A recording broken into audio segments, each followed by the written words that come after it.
How you doing there?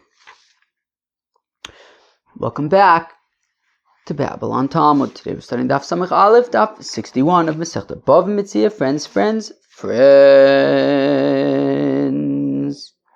Yo, friends. Woo! Okay, today we begin Ezu Neshech. Wow. Ezu Neshech. So here's the deal.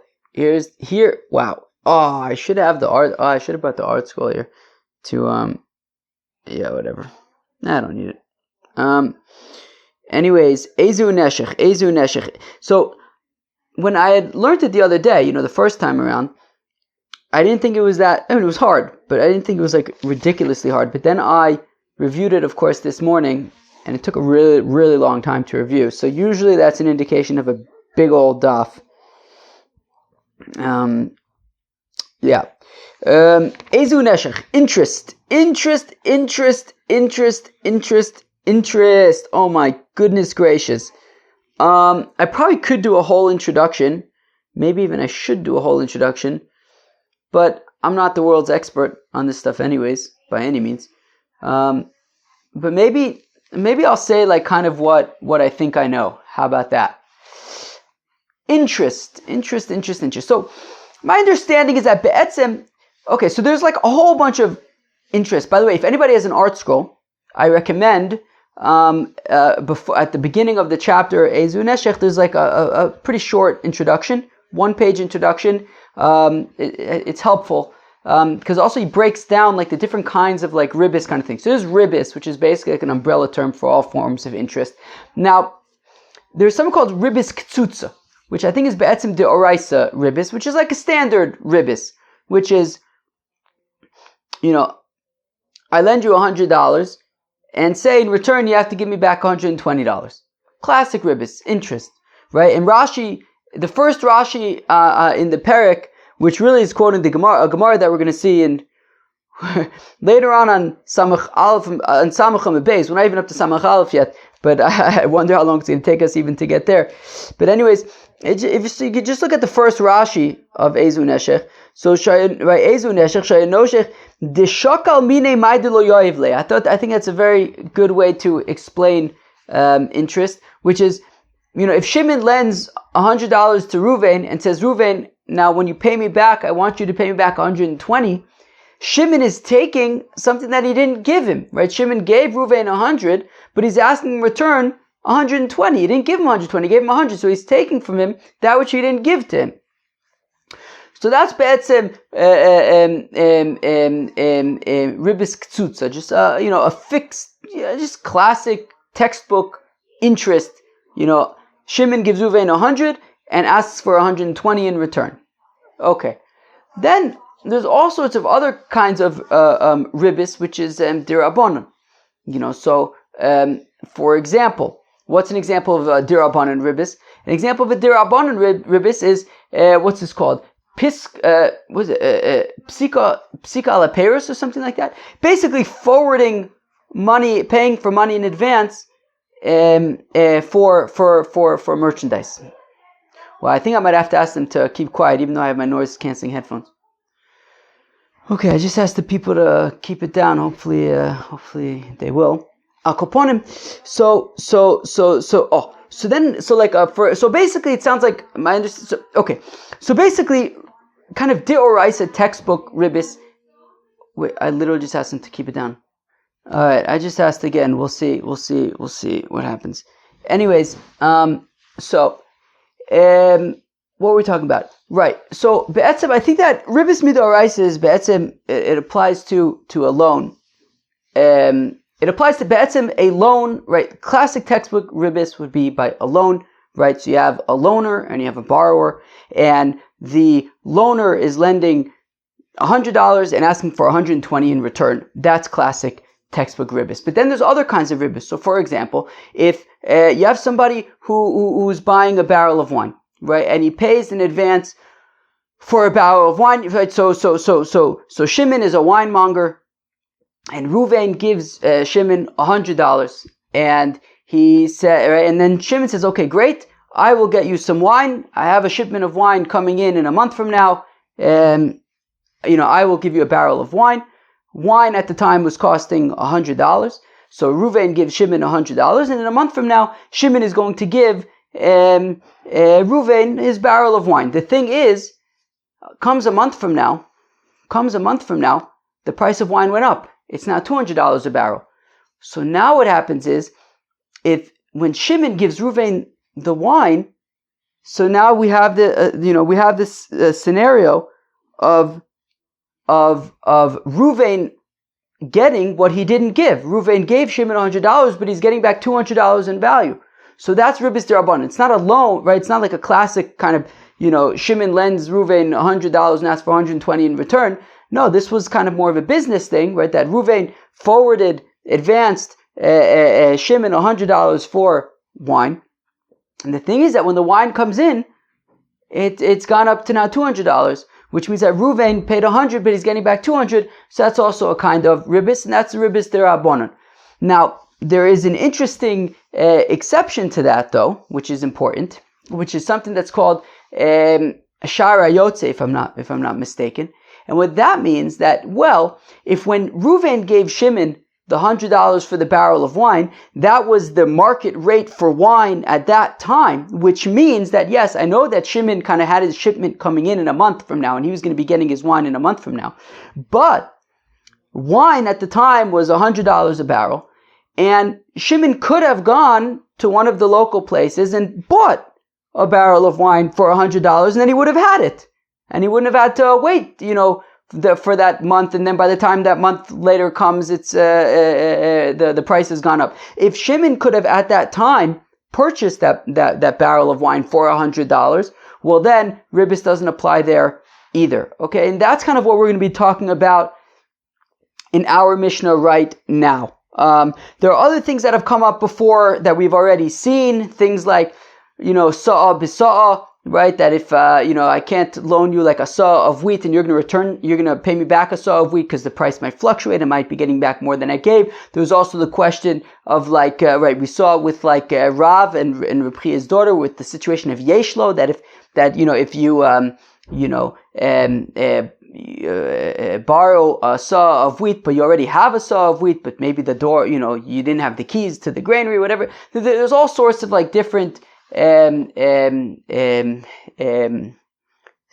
details and scenarios over here when it comes to ribbis, when it might be okay, when it's a problem. So there's also the shaila of investing in a business. How does that work? Kind of you invest a certain amount, but you get more in return. It seems that is going to come up as well. So all of these things are coming up. But for this Mishnah, what's important to know? For today's daf, I think the main things that are important to know is that classic kind of textbook ribbis is that it applies to a loan, and it applies to when I lend you one thing and ask for more in return. So I'm receiving more than I gave. That's kind of the Oraisa classic textbook ribbis. And then all other things are derabbanans. For example, if I forward money, if I advance money for a product, and then when I get it later on, it might be the price may have gone up, which means I'm getting in return more than I gave. That's ribbis derabbanan, and we talked about shara yotze, that if kind of the market rate at that time, however, is what I paid, so then it would not necessarily be ribbis. All of these things are going to be relevant for our Mishnah. Wow, 10-minute introduction before we even got started. Wow, I don't even know if I would call that an introduction, but just kind of important things to lay down before we even start, which is why I think this is going to end up being a really big daf, because there's just, I think, a lot of details, a lot of just things to talk about. There's going to be a lot of things, I think, on this daf that just need kind of explanation. Okay, fine. Ezu neshech vezu taibis, givaldig. So the Mishnah says, what's neshech and what's tarbis, right? Because the pasuk says, "Es kaspecha lo sitein beneshech uvemarbis lo sitein ochlecha." That we talk about neshech, okay, by ribbis, and then also, classically, colloquially, we call it ribbis, tarbis, right? Increasing, right? You're increasing that which you had. So Ezu Neshech Vezu Tarbis. What's Neshech? What's Tarbis? So interestingly, we're going to see in the Gemara that it says Neshech in the context of Kesef, and Tarbis in the context of Ochel, right? It says it's Kaspa Lositin Beneshech, right? It's Kaspa Lositin Beneshech. So that's Kesef of Marbis Lositin Ochlecha. So it's kind of like Ribis by Ochel and Neshech by Kesef. Also, of course, an important halacha, a chiddush, as we're going to see in the Gemara, an important halacha when it comes to ribis is that ribis is not just for the loaner who's charging the interest. It is also for the borrower. Just like a loaner is not allowed to loan with interest, a borrower is not allowed to borrow with interest. So we're going to see that there are psukim written by the loaner and there are psukim written by the borrower. And the question is, what applies to what, or how do we know what applies to what? So there's a lot of details that are going to need unpacking just on this daf alone. Okay. So again, Ezu Neshech Vezu Tarbis. What is what's Neshech and what's Tarbis? Ezu Neshech. Okay, so what's Neshech? And this is now going to be, as the Gemara is going to point out, kind of the textbook the Deoraisa textbook definitions of ribis, which we're calling Neshech. Hamalve Sela Behe Dinarin. Classic, as we know, what's a Sela? A Sela is 4 dinars. So if Shimon loans Ruvain 4 dinars and says, okay, and when you pay me back, you're going to pay me back 5 dinars. Classic textbook ribis. Right, and as Rashi says, right, the shakol mine my de lo yoyev le, that Shimon is taking from Ruvain that which he didn't give Ruvain. He gave Ruvain 4 dinars. So in return, he has a right to 4 dinars. But instead, he's taking 5 dinars. So that is neshech. So asayim chitim b'shalosh, or if he loans him 2 sa'ah of wheat and says in return, give me 3 sa'ah. Classic. Lent him 2, he's asking for 3. Osir mipneshu no sheikh. It's forbidden because he's biting. Shimon's biting Ruvain. He's biting Ruvain. Right? He's giving him one thing and asking for more. Tarbis. And then what is Tarbis? Now we talk about Ribis derabanan. The Gemara is going to ask how come by Neshech we're talking about the Oraisa, by Tarbis, by Ribis we're talking about derabanan. But anyways, Vezu Tarbis, what's Tarbis? This is the cash advance. Okay? Hamar bebeperis, Ketzad, how is this? Lokachemenu chitin bedinar zav akor. Well, if Ruvain paid Shimon 1 dinar zav. Now a dinar zav is 25 dinars, right? Silver dinars. 1 golden dinar is 25 silver dinars. Okay? So now, if Be'etzem Ruvain pays Shimon 25 silver dinars for a core of wheat. Okay? So kachemenu chitin bedinar zav. So Ruvain paid Shimon 25 silver dinars for a chitin bedinar zav a core, right? For 1 core of wheat, he paid 25 silver dinars. V'chein hashar. Now that's important, as I said, right? The shar hayotze, right? And that is the going rate. Okay, so again, so Ruvain gave Shimon 25 silver dinars, and in return, Shimon at a later point was going to pay Ruvain, was going to provide Ruvain with a core of wheat. Now the thing is, what if by the time Shimon gives the core of wheat to Ruvain, the price of wheat goes up? Well, that could be a problem, right? The thing is, the Mishnah pointed out, v'chein hashar, that was the market rate at the time for wheat, which means that Shimon could have theoretically taken the 25 dinars and gone and purchased wheat, and he could have had wheat at 25 dinars to give to Ruvain. Now, of course, he didn't. He waited for his people to supply him, and then he was gonna give it to Ruvain when he got it. Now, amdu chitin bilamed dinarin, and now, of course, what happened? The price of wheat went up to 30 silver dinars for a core, which means that when Shimon gives Ruvain the core of wheat, while Ruvain gave Shimon 25 dinars, Shimon is going to be giving back to Ruvain a value of 30 dinars, which means that Ruvain gave 25 but is getting in return 30. Now, but again, that isn't actually an issue in this scenario because of because at the time that Reuven gave Shimon the money, right, 25 dinars was the price of wheat at the time, and Shimon could have purchased and procured wheat at that time for that price, but he chose not to. Now, Amar lo, tein li chitai shani rotze lemochen v'likach bo en yain. Now, Reuven says to Shimon, and this is kind of a convoluted case, not a super convoluted case, meaning if the Mishnah just wanted to give an example of ribbis, it could have like left aside the whole Shara Yotze thing and just been like, Reuven gave Shimon 25 dinars for wheat, the price of wheat went up, now it's 30 dinars, and so that would be sort of ribbis derabanan. But that's not what the Mishnah is talking about. The Mishnah is talking about a more complicated case, right? The Mishnah does mention that there's this Shara Yotze, that the market rate at the time was 25, but then it went up to 30, which was okay, since the market rate at the time was 25.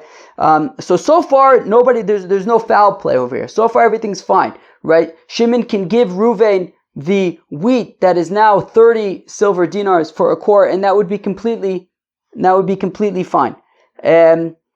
But there's different twists to this Mishnah, right? So now Reuven says to Shimon, Tein li chitai, now I want my core of wheat.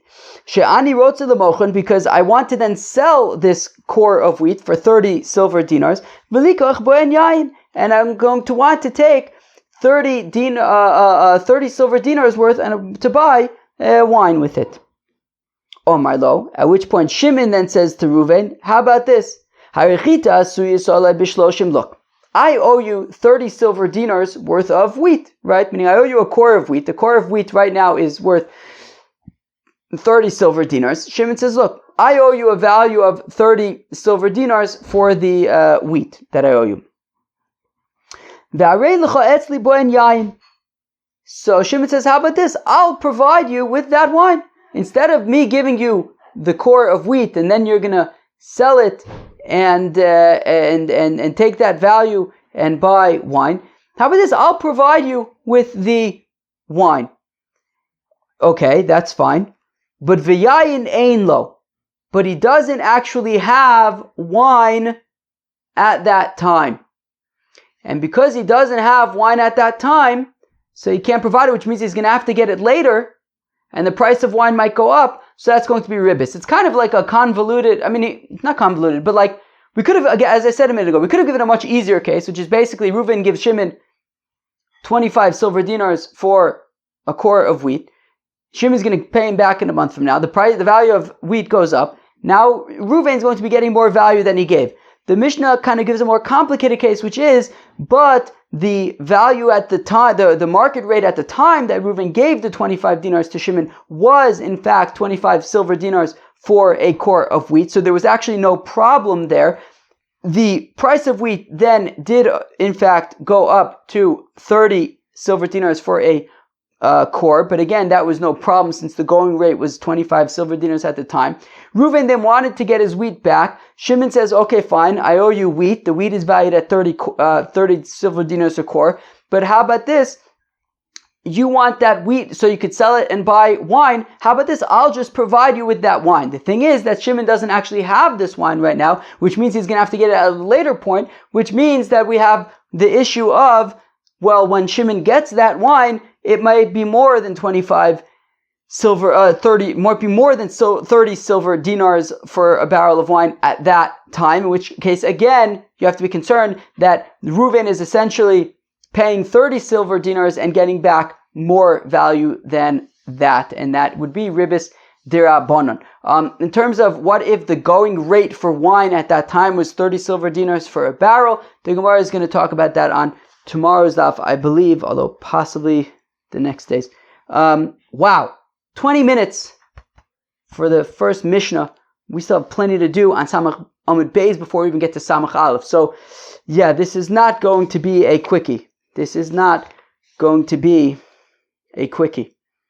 This is definitely not going to be a quickie. But again, it's not ridiculously hard, which is the important thing so far. We have about 2.5 weeks of Ezu Neshech. I have no illusions. I suspect it will get very hard. So far, it's not very hard, but there's obviously a lot of explanation that is necessary. There's a lot of details and layers. Okay, So now, frag the Gemara. Midishovik l'ribis d'oraisa v'kamifarish d'rabonon michal d'oraisa d'neshech v'saibis chada milsa hi v'ha kroi ksive neshech kesef v'ribis ochel. Okay. All right. It's hard for me to explain this question a little bit, but meaning what happens in the Mishnah? The Mishnah basically says, the pasuk of course says, right? Right. So the pasuk refers to neshech and tarbis. Yet the Mishnah doesn't go in and explain, okay, this is neshech and this is tarbis, right? Meaning midoraisa, this is neshech and this is tarbis. No, we explain the deoraisa when we say ezu neshech, and we explain ribis deoraisa, and then when we get to ribis, when we say vezu tarbis, we start going into the derabbanans. So it sounds like there are no other ribis deoraisas other than what we explained at the beginning, which is, I guess ribis ktsutza, which is like, I loan you 100, you give me back 120. So that is ribis deoraisa, and then it seems like that's it. So neshech and tarbis in the pasuk, it seems to be just talking about the same thing, which is ribis ktsutz. I loan you 100, you give me back 120. That's that. And then after that, we're already moving on to the derabbanans. That and then we're getting to the derabbanans, right? So says the Gemara, midishavik l'ribis d'oraisa v'kamufarish derabbanan. From the fact that after we kind of have the opening statement of the Mishnah, which explains ribis d'oraisa, and then immediately we start moving on to the derabbanans, michlal d'oraisa d'neshech v'sarbis chad milsahi. So that implies that neshech and tarbis in the Torah is all summed up in that one explanation of ribis, which is, I lend you 100 and ask for 120 in return. Although the example in the Mishnah was, I give you 4 dinars and ask for 5 dinars in return. Fine. V'ha kroi ksive. But one second, but what about the fact that we have the psukim? Neshech kesef v'ribis ochel. Right? It says in the pasuk that, neshech seems to be related to kesef, ribis seems to be related to ochel. They seem to be like they're separate. V'tizbro, and we asked, De'ika neshech below tarbis, v'tarbis below neshech. I don't understand. Is there such a thing as neshech, as biting, without tarbis, without increasing? Or fakert, is there a possibility of increasing without biting? Hechidami, where am I? What would be an example of biting without increasing? Meaning that Shimon would be biting Ruvain without, having some kind of increase for himself. For example, right, Shimon is giving 100 and getting 120, so he's increasing, right, his money. He's getting 120 in return. So what would be an example where you would be able to have neshech, which wouldn't be tarbis? That Shimon would be biting Ruvain, but not also increasing his money. Ide osfe meya b'meya ve'esrim. If Shimon lends Ruvain 100 prutas, and he says to Ruvain, I want you to pay me back 120 prutas. So, Chevra, we're talking about 3 different metals so far. Prutas are copper. We've also talked about silver dinars. We've talked about golden dinars. Right? We said 1 golden dinar is 25 silver dinars. Now we're saying, at least for now, 100 copper prutas is 1 silver dinar. So if Shimon lent Ruvain 100 copper prutas, and he says, Ruvain, when you pay me back, you're going to pay me back 120 copper prutas. Okay? So, right, either osve, I'm reading that again. Meya b'meya ve'esim. If Shimon lends Ruvain 100 prutas and says, and when you pay me back 120 prutas. Now here's the thing. Me'ikara kaime meya b'danka. A danka is a ma'a, is a shtus. It is 6 ma'as in a dinar. It's 6 ma'as in a dinar.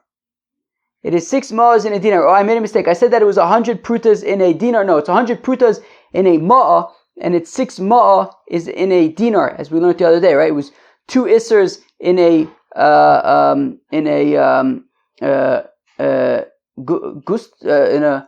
wait, what was it? 2 isers in a, I can't remember, 2 isers in a pundion, 2 pundions in a ma'a, I think 6 ma'a in a dinar, 4 dinars in a sela.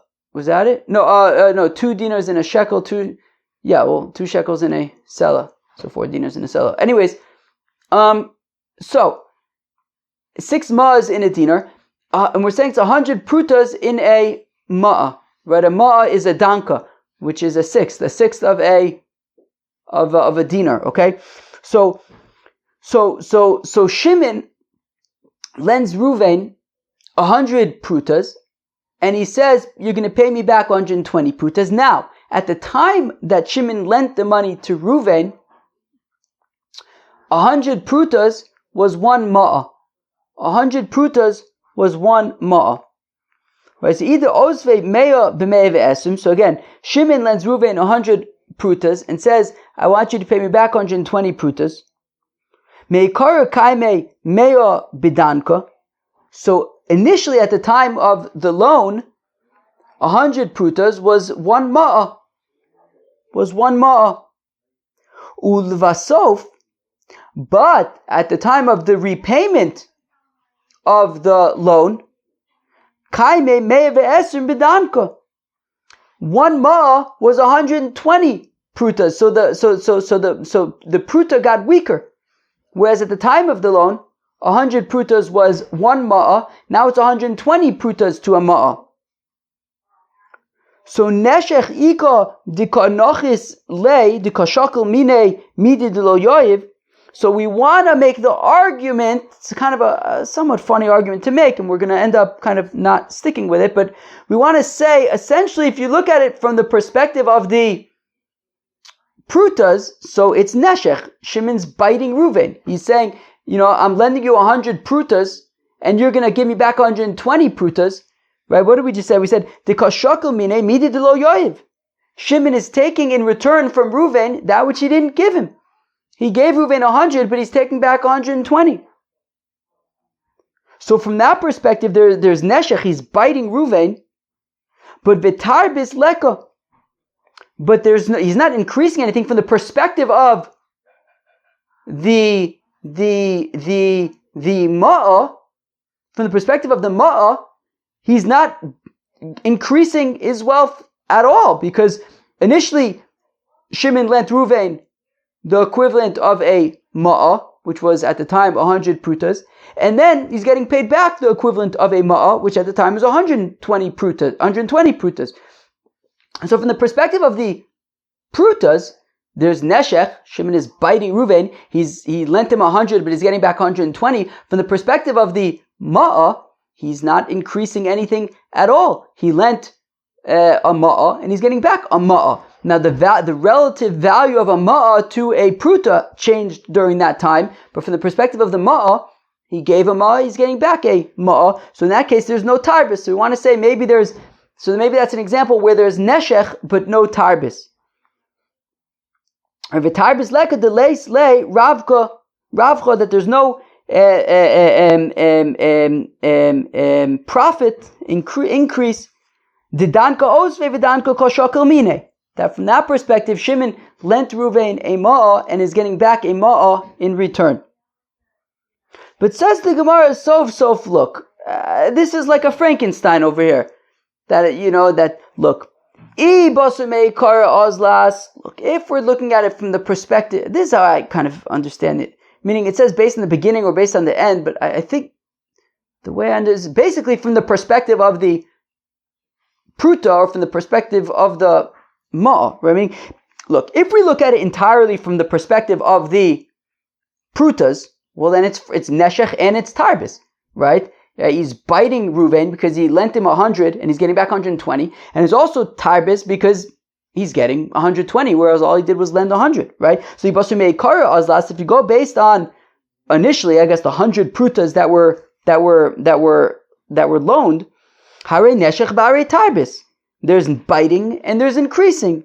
Yibasu Basof Azlas, and if you go based on the perspective of the Ma'ah, well then there's neither Neshech nor Tarbis. Shimon is not biting Reuven at all. He lent him a ma'ah and he's getting back a ma'ah. And there's also no tarbis because he's not increasing anything. He lent a ma'ah and he's getting back a ma'ah. So, right, so Yibasu Basofa Azas, if you go based on the ma'ah, lo neshechika velo tarbisika. There's neither biting nor increasing. Visu, and more so tarbis below neshech echidami. How could you have tarbis without neshech, right? Maybe, right, that'll be a similar, that would basically be, I don't know if it's the opposite, but a related scenario, a flip side, maybe opposite, I don't know, scenario, which meaning in this case, we had the value of the pruta become weaker relative to the ma'ah, relative to silver, right? That initially was 100 prutas for a ma'ah, then it was 120 prutas for a ma'ah. What happens if the opposite happens? That initially it was 100 prutas for a ma'ah, but then it was 100 prutas for 1.2 ma'ahs, for a fifth of a dinar, right? It's 6 ma'ahs in a dinar, but if the relative value of prutas to ma'ahs to silver increases, so that 100 prutas will get you 1.2 ma'ahs, so that's a fifth of a dinar, right? 6 divided by 1.2 is 5. So Ida Ozif Meya Bimeya, if Shimon lends Ruvain 100 prutas and says, look, you'll pay me back 100 prutas, Mei Kara Kaime Meya Bidanka. Now the thing is, initially 100 prutas would get you a ma'ah. Ulevasof Meya Bichumsha. But then the price of copper relative to silver increased, so that 100 prutas will actually get you 1.2 ma'az, a chumsha, a fifth of a dinar. So now ibasur mei kara ozlas lo neshechika velo tarbisika. So then if you go from the perspective of the prutas, there's neither neshech nor tarbis, right? Shimon lent Reuven 100 prutas and he's asking in return 100 prutas. So it's the same exact thing. There's no neshech, there's no tarbis. Ibasur sofa is less, but if you go based on the ma'az, so then you bet there's both neshech and tarbis, right? He's lending him 1 ma'ah and asking in return 1.2 ma'az. So he's biting him and he's increasing his money. So arei neshech v'arei tarbis elo. My Rava says, Rava, you know what? Iatamotze lo neshech lo tarbis lo neshech. You won't find a real distinction. You can't actually distinguish between neshech and tarbis. They're going to be the same. You can't have neshech without tarbis, nor tarbis without neshech. V'lo chilkon ha'kosuv elo laver olav b'shnei laivin. You know why the pasuk mentions neshech and tarbis separate? So that if you charge, or I imagine even pay back interest, right? Pay back with interest, you will be violating not just 1 lav but 2 lavs, neshech and tarbis. Right? What does it say? It says lo sitein beneshech, marbis lo sitein ochlecha. So it will be a lav for neshech and for tarbis. Wow. Oh my gosh, 35 minutes. We're not even up to today's daf. Wow. Okay. Tanur the rabbis taught. So as I mentioned earlier, the lav of interest of ribis applies both to the loaner as well as to the borrower, and we have different psukim for each. So now, and for each, there's neshech and there's tarbis. So there's the loaner, there's the borrower, there's neshech and there's tarbis. Neshech and tarbis are going to apply, to the loaner as well as to the borrower, respectively. Now we are trying to learn out how we know that, because all that we've seen from in the pasuk, in that first pasuk by the loaner, we saw neshech by kesef and tarbis by ochel. Right, so as kaspcha lo sitein beneshech uvemarbis lo sitein ochlecha.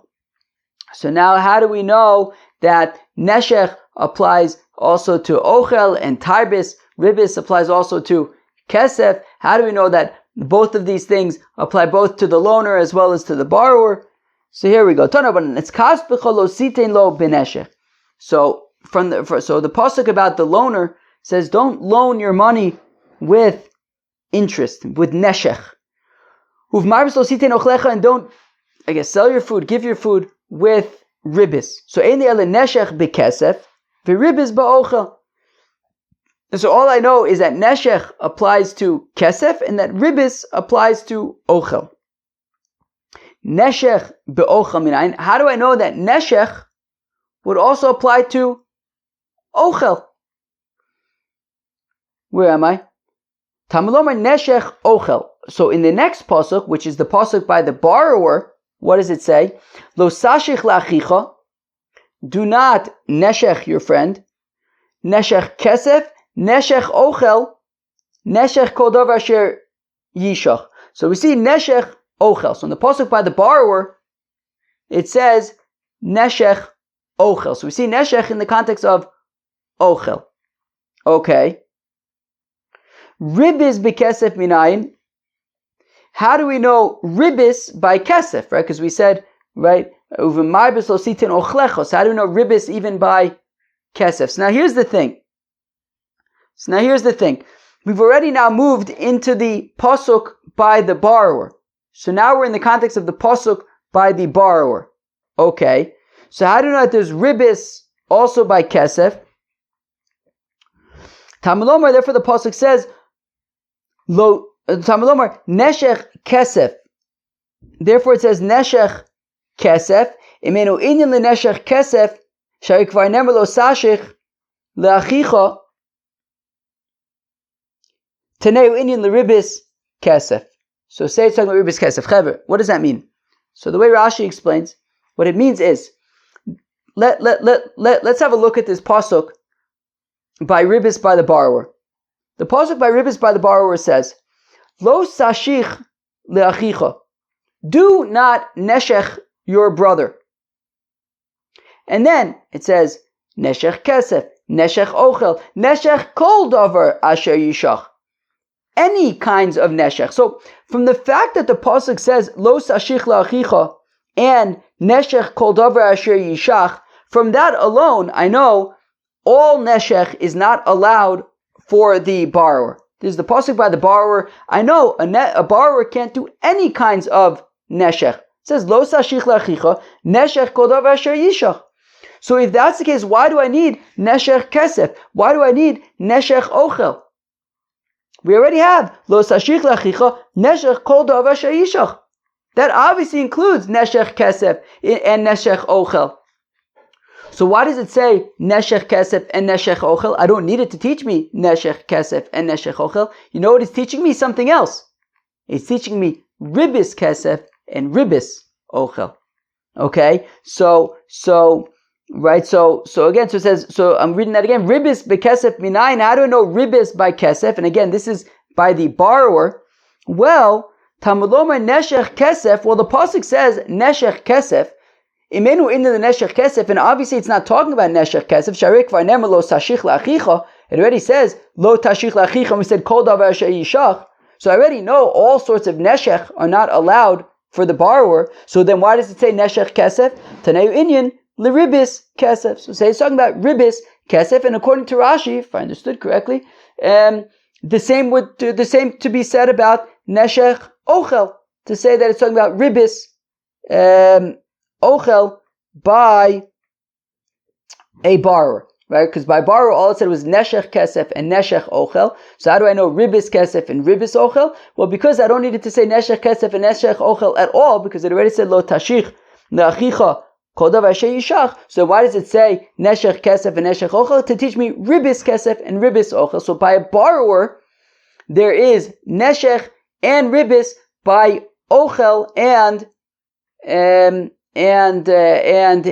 kesef. So there's both neshech. So if you charge interest, whether it's by kesef, whether it's by ochel, you will be violating both neshech and tarbis. And it says kol davar asher yishach, and it's not just limited to money and to food, but it's limited to anything that you may be charging interest for. Okay, so we just said that by a borrower there is neshech, tarbis, ochel, kesef, b'malva minayin. How do I know oichet by a loaner? Nemar neshech belove v'nemar neshech b'malva. It's a gzeir shav, right? The pasuk says eskat by the loaner. It says eskas lo sitin lo b'neshech, and it says by the borrower lo sashich achicha neshech kesef neshech. So it says neshech both by the loaner as well as by the borrower. Right? So nemar neshech belove v'nemar neshech b'malva. Ma neshech ha'omer belove. So just like by the borrower, we just went into great detail. Lo chalakta bein bekesef, bein beochel. There's no distinction between kesef, ochel, bein beneshech, bein betarbis. So there's no distinction. So af neshech ha'omer b'malve. So also interest by a loaner, lo tachlok bo. There's no distinction. Bein bekesef, bein beochel, bein beneshech, bein beribis. So neshech and ribis apply both to ochel and to kesef, both by a loaner as well as by a borrower. Minayin the rabbos kol davar. How do I know to include all things? Tamalomar neshech kol davar asher yishach. Though it also says neshech by all sorts of things. So that's how we know to include at least, I guess, neshech by all sorts of things. And what about tarbis by all sorts of things? That isn't actually clear to me.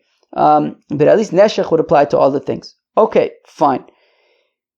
Okay, so be'etzem we learn out neshech, tarbis, ochel, kesef, borrower, loaner, neshech by all the things, and I imagine that would apply to both the borrower as well as the loaner. The only question I have is, I guess, about tarbis by all the things other than kesef and ochel, maybe. Anyways, fine. Ravina Amar says, Ravina, lo neshech ba'ochel v'lo ribis bekesef tzrichei. So Ravina says that actually, to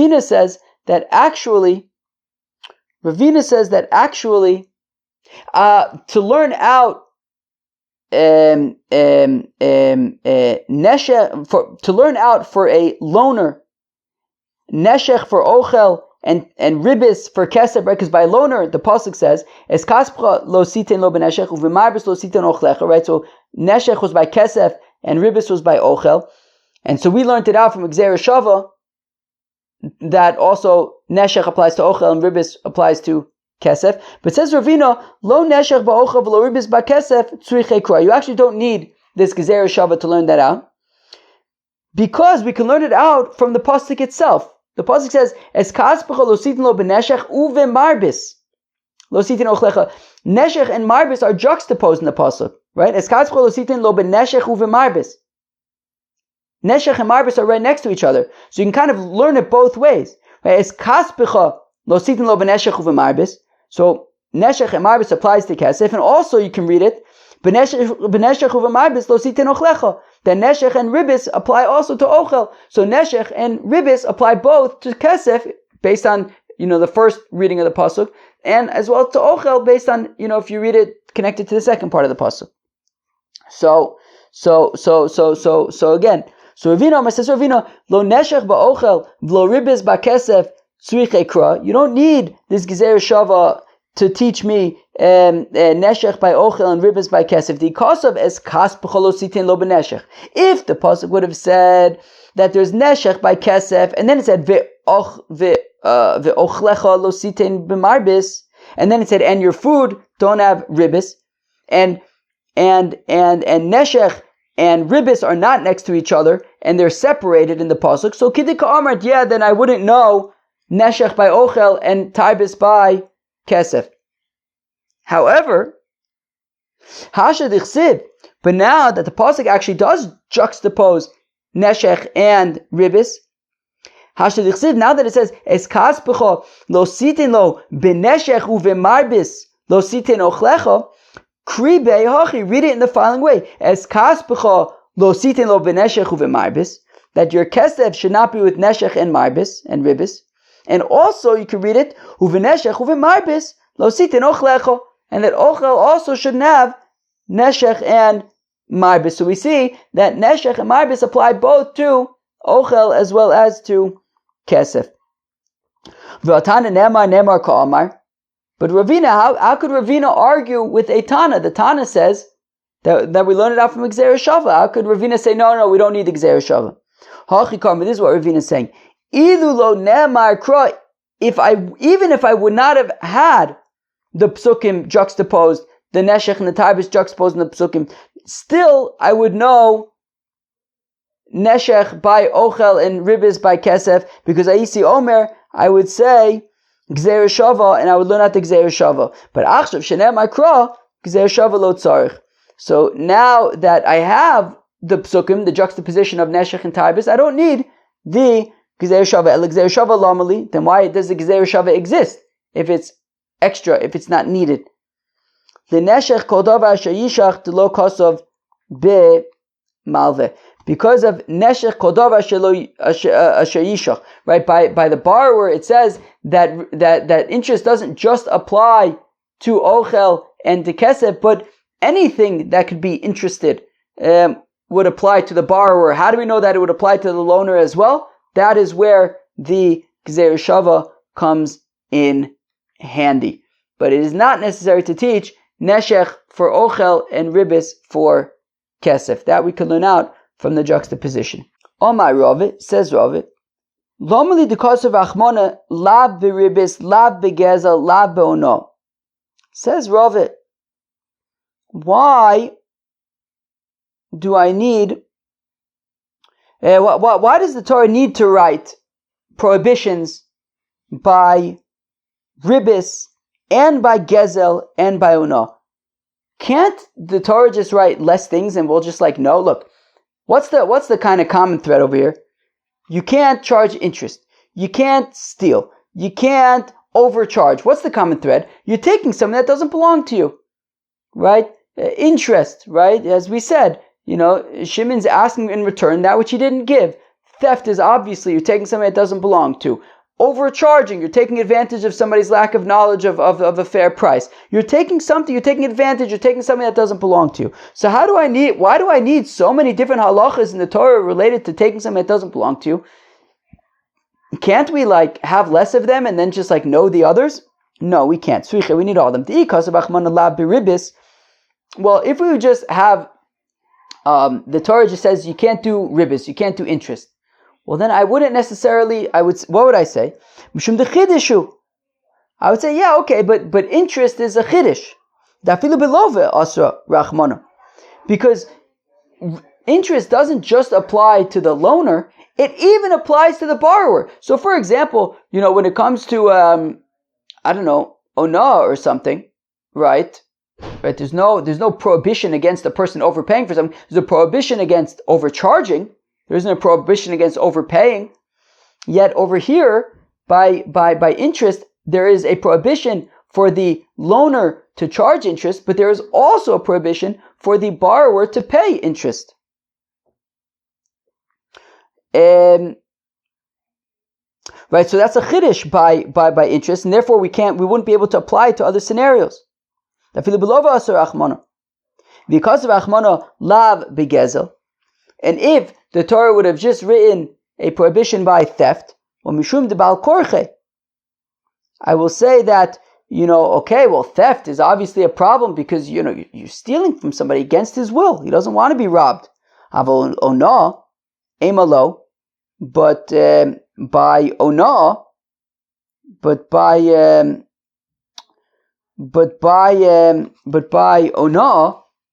ona, it's not necessarily against his will. Right? I guess he's agreeing to pay for it. So emalo. So right. So meaning if the Torah just said don't steal, so okay, I get it. I can't steal from somebody. But no, where I'm not I don't know, I guess doing anything against his will, he's willing to pay for it. So yesterday I bought toothpaste, right? Yesterday I bought toothpaste, and I just thought it was just regular toothpaste. But then all of a sudden they're like, oh, it's kosher for Pesach toothpaste. So they charge me way more money because it's kosher for Pesach toothpaste. Which seemed weird. I don't know. Whatever. I bought it. And then I got home, I'm like, this is weird. Kosher for Pesach toothpaste? I took out the toothpaste, it was literally like, it said toothpaste in the box, but on the actual tube of toothpaste, it doesn't say anything about kosher for Pesach. It was just like regular toothpaste. And because I have the non-kosher for Pesach, quote unquote, version at home. The kosher for Pesach toothpaste doesn't say anything on it about being kosher for Pesach. It's literally the same exact toothpaste as non-kosher for Pesach. They just put it in a kosher for Pesach box. So, but I paid more expensive for it. And in hindsight, I was like, I don't even know, whatever. I needed toothpaste. I didn't need kosher for Pesach toothpaste. I just needed to buy toothpaste. Anyways, why am I saying this? I guess you could say, look, like, I agreed to pay for it. Like, I was like, okay, whatever, like, I'll pay for it. So, like, that's different than, like, stealing. It's like, whatever, it's annoying, but it's not theft. Like, I did agree to it, right? So I might think that would be okay. Because of Rachmana lav be'ona, and if the pasuk would write a lav by ona, mishum delo yoda demachil, I would say, okay, maybe that's a problem because there he doesn't know, right? When it comes to ona, a person doesn't know the prices of stuff, and therefore he doesn't necessarily know that something wrong is going on, and therefore that makes it kind of different than the others. So, whereas by the others, like Ribis, for example, he's agreeing to it. He's like, okay, fine, whatever. If these are the terms, these are the terms, right? Even by theft, I guess he's aware that it's happening. By ona, he doesn't even know that it's happening. So nachad mechad lo asya. Okay, fine. So we're saying that we can't learn out kind of one from the other. We can't just write one of them and learn out the others. But what if we write two of them? Do we need to write all three? Maybe we can get away with just writing two of them, and from two of them we'll learn the third. Right? So we can't learn out one, we can't learn out from one of them. But maybe if we just have two of them, we can learn out the third one from the two. Okay, fine. So hey Tasi. Alright, fine. So which two do you want to use? So leave out ribis. Okay, so you'll have gezel, you'll have ona'ah. Learn out from gezel and ona'ah. But ma'la hanoch shekain shalom midas. But by gezel, and right, so gezel he's saying shalom midas, but I think the point is against his will. And by ona'ah, he doesn't know that he's overpaying. Toma b'ribis dimidaite. You can't apply that to ribis, to interest, where he's aware. I mean, he's aware what the terms of the deal are, and he's agreeing to it. And if you leave out the lav by ona'ah, v'tesi mahanach, and learn it out from gezel and from ribis, malahanach, but gezel and ribis shekein ein derech mekach umimkor bechach. Ribis and gezel are not buying and selling, right? By ona'ah, you're going to a store and you're buying, you're buying something. The seller is selling something. But ona'ah, ribis, those are right. I'm sorry. But ribis and gezel, right? Theft is just stealing from somebody, I guess. And ribis is a loan, but it's not like buying and selling in a store. So okay. So why don't we leave out the prohibition by gezel and instead have ona'ah and ribis? Because what are you going to ask? So you'll say, well, you can't learn out from ribis because ribis is a chiddush. Ona'ah tochiach, fine. So learn out from ona'ah because ona'ah is not a chiddush. But by ona'ah, he's not aware that he doesn't know how much it costs. He's not aware that he's overpaying, right? But by gezel, right? He knows that he's being sort of robbed, and he might even be miyayish and give up hope and mafkir. So ribis tochiach. Wait, whoa! Oh man, my brain is turning to mush. Dag nabbit. Wait, so what? What's again? What? Yeah, exactly. Okay, fine. Okay, so, but ona'ah, he kind of knows, and he's being wait, what? But by noah, he doesn't know to be mochel. So ribis tochiach. Okay, so it's learning out from ribis, but we say we can't learn out from ribis because ribis is a chiddush. Lo rizeh, rizev, lo rizeh, rizeh. Okay, fine. So each has its issues, right? Ribis is a chiddush. Ona'ah, he doesn't know about it. The common thread, however, is Shekein Gozlo. The point is that he's being robbed, right? By Una, he's being taken advantage of. By Ribis, he's being asked to pay more than he's receiving. Afani Avi Gezel. So I'll also therefore include Gezel. So why do I need the Torah to write about Gezel? Shouldn't it be enough to just write about Ona and Ribis? Ami Ochinami. They say, you know what? You're taka right. You are taka right. If it just wrote Ribis and Ona, that would be enough to learn out Gezel. Lab by Gezel Lamali. So why do we have then a lab by Gezel if it's extra, if it's not needed? L'chovesh schar sochir. We need it for if you withhold the payment for a worker. But we already have a pasuk that teaches that you're not allowed to withhold the payment for a worker. Lo sashuk sochir ani ve'evin. The pasuk says don't withhold payment for a worker. Lavar olav b'shnei lavin. So we have the lav by gezel so that you're to say you're chayiv twice if you withhold the payment for a worker. V'lukma b'ribis v'ona v'lavar olav b'shnei lavin. Why are we saying that gezel applies to withholding to kovish schar socher? Why not say that the lav of gezel applies to ribis and ona v'lavar olav b'shnei lavin and say that you're chayiv for two lavin there? So davar lamed may in yano. Well, because there's a principle, one of the Yud Gimel Midos Shator Nejeshes Ben, Dover Lamed Ben Yano, that we learn things out from their context. In the context of Lo Sigzol, right, it says Lo Sashuk Esreach Lo Sigzol, I believe, Lo Salim Pula Socher Yudchad Boker. I think that's the pasuk. So therefore Gezels in the context of Lo Sashuk Esreach, right, by Lo Salim Pula Socher. So therefore, that's how we know that Gezel, we're saying to be over and to lavin by kovesh schar. So lo signovu the cause of achmanu lamali. How come I need the pasuk to write lo signovu, don't steal? Lichdetanya, like we learned in the Brisa, lo signov amanas lemekad. Even if you just want to like bother somebody, be annoying, and you'll steal something and return it later. No, you can't do that. Lo signov amanas l'shalim tishlume kefil. And don't say, hey, I want to give my friend some money, but he'll never accept it from me. How about I'll steal something from him and then I'll be forced to pay kefil and that way I'll give him money. No, you can't do that either. Why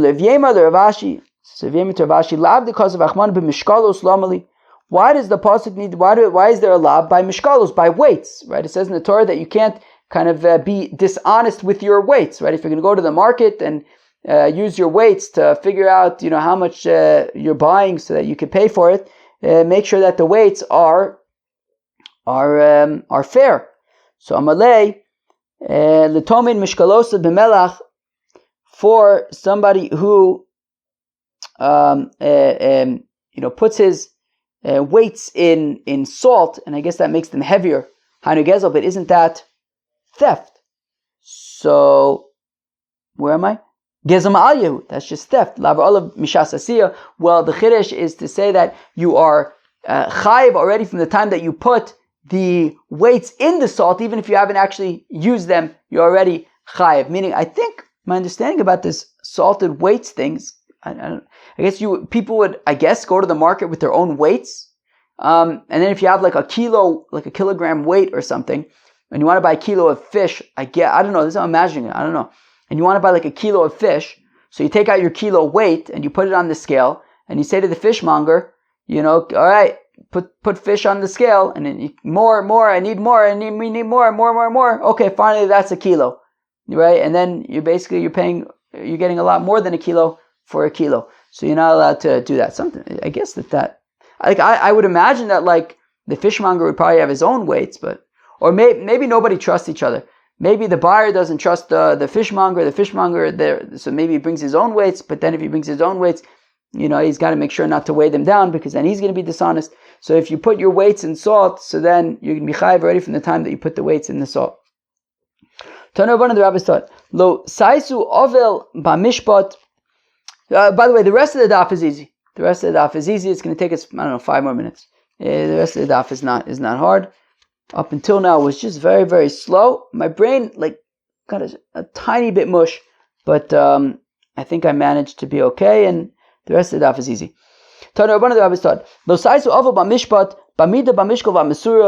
not be crooked in judgment for measurements, weights, and mesura. We'll get there in a second. Measuring is measuring land. So if you have somebody who's measuring land for an inheritance for the children, for brothers, so you shouldn't measure for land for one of them in the one of them in the. Did I read that? Shouldn't measure for one of them in the summer and one of them in the winter, because in the I think in the summer the rope is kind of longer, whereas in the winter the rope is kind of more tense and less long, and therefore you're going to come out with different measurements based on the season. So make sure to measure for everybody in the same season when the rope is the same length. B'mishkal, with weights, shelo yatme mishkalosa b'melach. And with weights, as we said, that you shouldn't put your weights in salt to weigh them down. V'mesura shelo yartiach. So it sounds like a mesura is I guess a measurement of liquid, and you shouldn't get it all foamy and fizzy, because as we know from beer and soda and stuff, if it's all foam, that's why when people pour beer, they pour it on the side of the cup to kind of so that there isn't so much foam at the top, because if you have too much foam, then you don't have too much beer. So they're also right. Don't kind of foam up the measure, which means that the person's going to get less product.